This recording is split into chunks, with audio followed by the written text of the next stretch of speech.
Stylish star Allu Arjun నటించిన Pushpa favour ఇండియాలో మామూలుగా లేదు. అసలు ఏ ఒక్క థియేటర్లో కూడా సీట్లు ఖాళీగా ఉన్నాయన్న మాటే వినిపించడం లేదు. ఒక తెలుగు రాష్ట్రాలనే కాకుండా యావత్ ఇండియాలో పుష్ప 2 ఫేవరే కనిపిస్తోంది.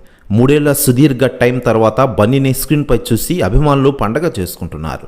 ఏ సెంటర్ల సంగతి అటుంచితే బీసీ సెంటర్లో మాస్ జాతర మామూలుగా లేదు. నిజానికి గత వారం 10 రోజులుగా పార్ట్ 2 పై ఆడియన్స్లో ఉన్న ఎక్స్పెక్టేషన్స్ అన్నీ కావాలన్న విషయం మనకందరికీ తెలిసిందే.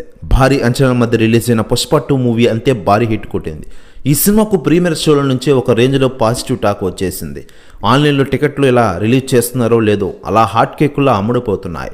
మరోవైపు ఈ సినిమా తొలి రోజు ఎన్ని వందల కోట్లు కొల్లగొడుతుందని ఫ్యాన్స్తో పాటు ఆడియన్స్ సైతం తెగ ఆసక్తికరంగా ఎదురు చూస్తున్న విషయం తెలిసిందే. కాకపోతే 230 నుంచి 250 కోట్ల మధ్యలో కలెక్షన్స్ వచ్చే అవకాశాలున్నాయని తెలుస్తోంది. అయితే లేటెస్ట్గా అందుతున్న సమాచారం ప్రకారం ఈ పుష్ప 2 సినిమా ప్రదర్శితమవుతున్న థియేటర్లో మధ్యలో ఇంటర్వెల్లో పవన్ కళ్యాణ్ గారు నటించిన ఓజీ మూవీ గ్లిమ్స్ని రిలీజ్ చేశారట.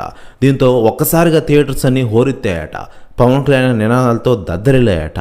ప్రస్తుతం న్యూస్ కూడా తెగ వైరల్ అవుతోంది తెలుగు ఇండస్ట్రీలో.